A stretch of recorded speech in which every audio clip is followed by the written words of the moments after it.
Assalamu alaikum, everyone. My name is Noura. I'm third year biomedical engineering, and one of my more interesting co-ops that I've done in the past was in the medical microrobotics lab here at the University of Waterloo under the supervision of Professor Veronica Magdans. I worked in her lab in my second year, and then recently I did a research elective under her supervision. This is kind of a project that I've worked a bit extensively on that I'm really excited to share with all of you today. So, before we get into it, I kind of want to discuss what microrobotics entails, essentially. So, this is like a highly lucrative field that's recently emerging as a non-invasive alternative to traditional therapeutic methods. So, things like targeted drug delivery or cell adhesion, even microsurgery can be accomplished with the use of self-propelling, self-actuating microrobots that can be safely held within the body as well as safely expelled. So there are a variety of different applications for this. And one of the ones that we were looking at within the scope of the lab is applications in the urinary tract, specifically with regards to targeted drug delivery. So, if you think about what a microrobot is, it can be a lot of things, but one of the most common ways in the literature is a hydrogel, essentially. So, if you have like a flexible tetherless robot that is controlled and can be moved throughout the body via an externally rotating like magnetic field, this is one way you can get very high precision with where you want your microrobot to be.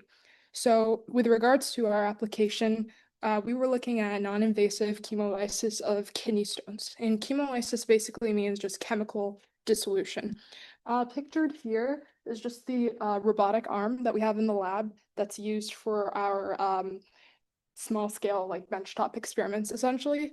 And I'm not sure if this video will play, probably not, but if it did, you would see basically what looks like a little worm wiggling in this test tube.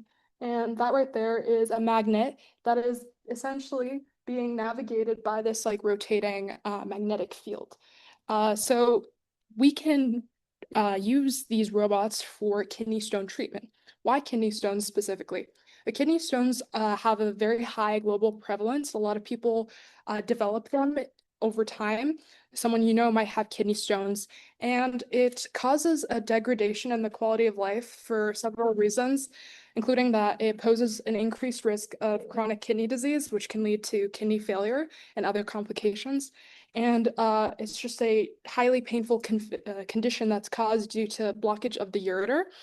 And one of the most common causes of kidney stones is an acidic urinary pH, which can be due to lifestyle factors such as diet or even just aging. And then there are a couple of different types of kidney stones that can form in the urinary system. One of the most common ones is uric acid based. We also have like calcium oxalate as well as citrine, I believe, citrine. But the one we focused on within the scope of the lab is uric acid-based calculi. And the thing with this specific type of stone is that it has a very high reoccurrence rate. So once you get a stone the first time, you have like a 70 to 80% chance of getting a second or third or fourth. And dissolution of these stones, basically you can make them smaller by dissolving them chemically, is optimized at a urinary pH of between 6.5 to 7, so a relatively neutral zone. And a lot of kidney stone patients have a urinary pH that ranges around 5.2 to 5.6. So current treatment options that exist today include such forms of like oral dissolution therapy, which is drugs you can take to alkalize your urinary pH, such as potassium citrate. And you also have more like medical or hospital-based methods. I'm not going to say surgical because that would kind of imply a degree of invasiveness, but they are invasive in the sense that it can cause unnecessary pain. So catheter-based chemolysis, you could take like a Foley catheter or a different type of urinary catheter and physically break up the kidney stones by irrigating the urinary tract. You also have shockwave lithotripsy, which is when you apply extracorporeal shock waves to your abdomen to try and physically break up the stones. These are not ideal methods for a variety of reasons. First of all, oral dissolution therapy, drugs can be washed out of your system. They're not going to continuously like raise your urinary pH. So again, you have that risk of like increased recurrence rate. And then catheter-based chemolysis and shockwave therapy is just physically breaking up the stones. Again, it's not really addressing the root cause of the problem, which is why it's appropriate to use microrobots for this application. But how exactly are we going to use these microrobots to address the problem? So one of the most commonly used hydrogels within the scope of biomedical engineering is GELMA. It's basically a gelatin-based hydrogel that is really versatile. You can tune its mechanical properties quite easily. It's biocompatible and it can withstand the conditions of the human body, so the temperature and the acidity of the urinary tract. And then the bioactive agent that we would embed within this hydrogel is an enzyme called urease, which is essentially it catalyzes the hydrolysis of urea into ammonia and carbon dioxide. So if you think about it, it shifts chemical equilibrium in favor of kidney stone dissolution rather than formation, and it continuously raises the urinary pH. So kind of like a broader picture of this application in a clinical setting, you would have a microrobot inserted via catheter into the patient, and then it can be localized using ultrasound guided imaging, which can kind of give you an idea of where it is in the body, and then you can use a externally actuating magnetic field to propel it essentially where you want it to go. And then sort of thinking beyond the hospital setting, just continuous treatment can be kept in place in the urinary tract, wherever the site of the stone formation may be, via a magnetic patch. And this here is just an image of what the microrobot actually looks like after it's acted on a kidney stone. So after it's whatever prolonged treatment, it kind of crystallizes and has those uric acid crystals that form on the surface. So to kind of give insight into the project goals, we recently just had our manuscript accepted to Advanced Healthcare Materials. There were three things that we really wanted to accomplish with this. Number one was to characterize the microrobot movement throughout the different parts of the urinary tract. So the ureter, the renal pelvis, and the bladder, essentially very different environments in terms of geometry. And there are a bunch of different factors here to consider with regards to where are we going to place the micromagnet within the robot? What orientation are we going to put this micromagnet, and how does it affect movement? Also, the magnetic field that's like controlling the movement, what frequency optimizes control and speed in this type of environment. And then you also have this involved like motion tracking within a sort of silicon organ model. I didn't work so much on this, so I'll give it some mention, but the two areas I focused on when I was with the lab were characterizing microrobot stability. So because it's a hydrogel, the structure is going to change over the course of however long it is in the human body and depending on different pH and temperature conditions. So we look at swelling, which refers to like how big small it gets, and degradation is in like if it's withering away or increasingly just like reducing its size, as well as drug release dynamics of the urease that's actually embedded within it. And then finally, and kind of the most important part, is to actually characterize the efficiency at dissolving these uric acid-based kidney stone as compared to like traditional methods. So this would involve looking at long-term pH changes in a synthetic human urine medium, as well as actually looking at the kidney stone mass after the microrobot had acted on it. So to give some insight into the methods, this is with regards to filament fabrication. It's actually a pretty simple process. What you do is basically create like a negative mold that's 3D printed out of resin. And these channels are about like 12 millimeters, 1 millimeter in diameter. And you can pour like a silicone-based elastomer like PDMS and cure it. And then it creates like a mold with different wells that you can pipette your hydrogel solution into.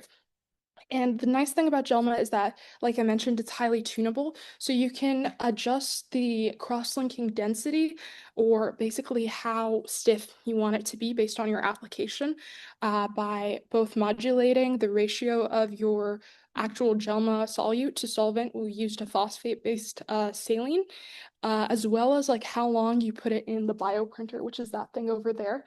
Basically blasts UV light at a specific wavelength and initiates the polymerization of the hydrogel, which is in part due to the photo initiator that we add in as well. It's called the LAP. And then some experiments involved also embedding a micromagnet it's made of neodymium. It's highly biocompatible within this filament, and some of them didn't require that. And then we had a bunch of like uric acid based stones.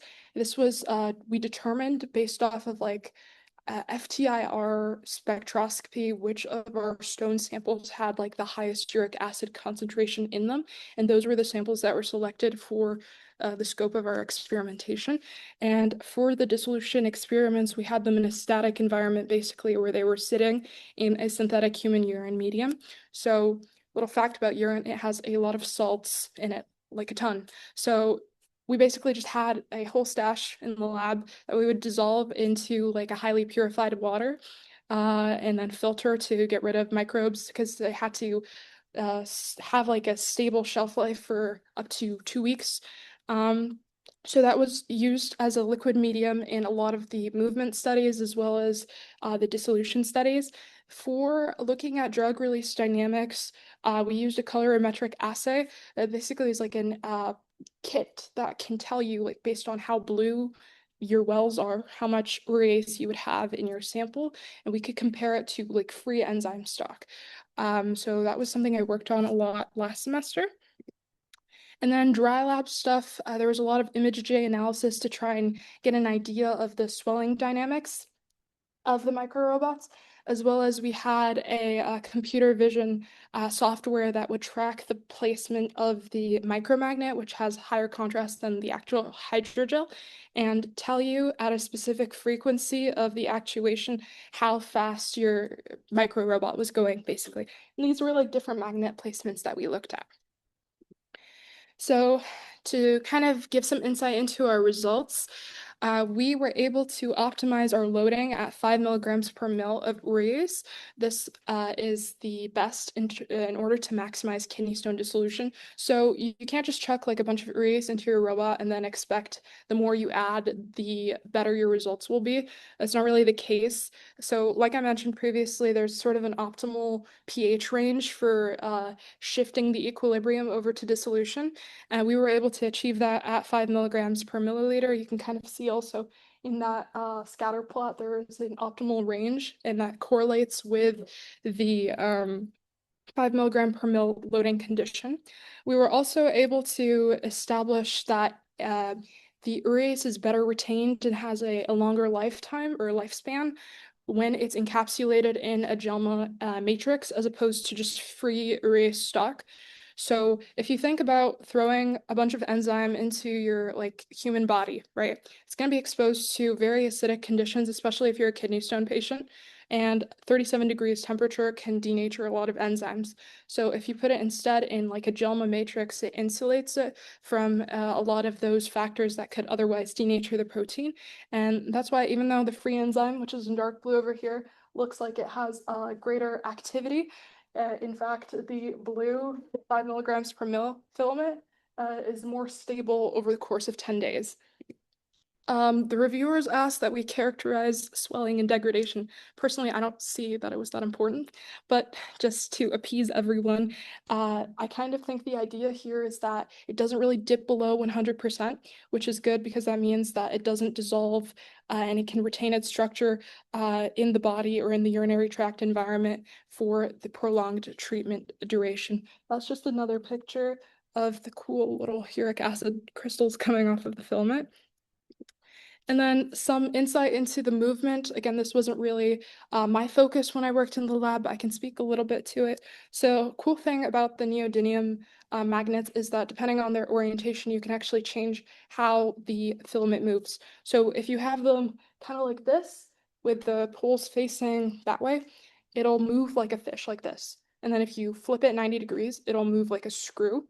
And we found for specifically the ureter and the renal pelvis, I believe, that the screwbot was greater at retaining like control and had like better frequency stability. So you could change the frequency that you were actuating at, and it would still maintain the same relative velocity and like control. And then finally, this is just some bright field microscope images of 10% Gelma, which is quite looser. It's not as stiff as the 20% Gelma that's been polymerized more due to extended exposure to UV light and under different pH conditions for the urine, so 5, 7, and 8. And then over the course of 0, 24, and 48 hours, the white stuff is the urease, basically. And you can see that the 10% Gelma doesn't really retain it as well as the 20% Gelma does, just because it's a denser cross-linked network, just all for the purpose of characterizing this technology. So some implications and discussions. Our study was successful because it serves as like a proof of concept for non-invasive kidney stone treatments, and we were able to effectively dissolve stones 30% within 5 days. I don't know if I mentioned that before. This is double what was the control, basically, so it proved effective. We had a sustained pH control of around 7 for a course of 10 to 12 days. This is good. We also kind of showed that there's like safe methods of delivery and retention in the phantom organ models are made of like 3D printed based off of just images that we had. And then the broader medical potential of this kind of technology is that you could really apply embedding bioactive agents into hydrogel into a variety of different applications. Currently, we have this paper regarding like alginate microbots that are filled with antibiotics like norfloxacin for treatment of urinary tract infections. It's the same sort of mechanism, it's just a different purpose. And then future work, hopefully in this field, we're going to look at toxicity studies. So the neodymium magnets are biocompatible, but it would be good to evaluate if there are cytotoxins being released. And then we also want to look at like realistic flow conditions in the urinary tract, just because all of our experiments were static so far. And then finally, low field magnetic control. Kind of a limitation we have right now is that the magnetic actuator basically has to be flush with like wherever you're controlling the filament for it to actually move. It'd be good to get some distance so that there's actual clinical application there. But yeah, that's basically my presentation. Thank you so much for listening, and that's my contact information. That's a nice presentation. So, are there any questions? And whenever you ask a question, try to speak up louder, inshallah, just so that they can pick it up, inshallah. Are there any questions? Yes? Not sure if you mentioned this, but were you able to test with the microrobot whether there like how much percentage of reoccurrence that was like possible with and like without the microrobot? If that makes sense. I don't know if that makes sense. That would be a really interesting experiment to run for sure. Unfortunately, like within our scope, it wasn't really feasible because our samples are like extracted from a person, and we couldn't figure out a way to get them to like regenerate those crystals even in like a synthetic human urine environment. I did try for a while. I tried to make like synthetic kidney stones basically so that we could have more control over that, but it just wasn't super feasible. But I agree that future studies that look at recurrence rate could be really useful for this application. You said the other non-invasive techniques involve like like high power ultrasound or like electromagnetic energy to direct it at that area to break up the stones.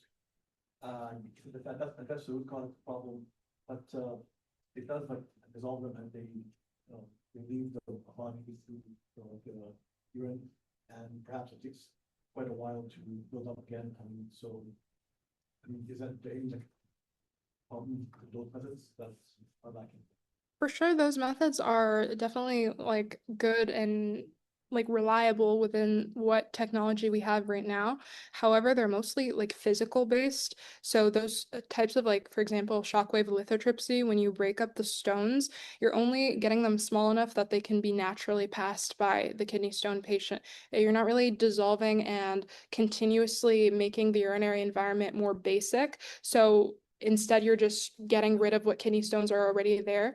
If a person is prone to like developing kidney stones, their urinary pH will just always be acidic, and then they can develop another one in as short as a month.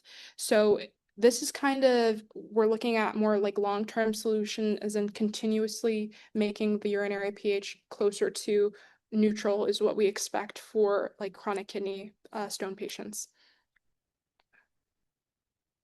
Yeah, thank you so much, Sam. I like the research a lot, and I have a question. So, have you guys done human trials so far? Currently, no, we don't have any clinical trials going on. That's all. Okay, there aren't any more questions. Thank you so much, Noura.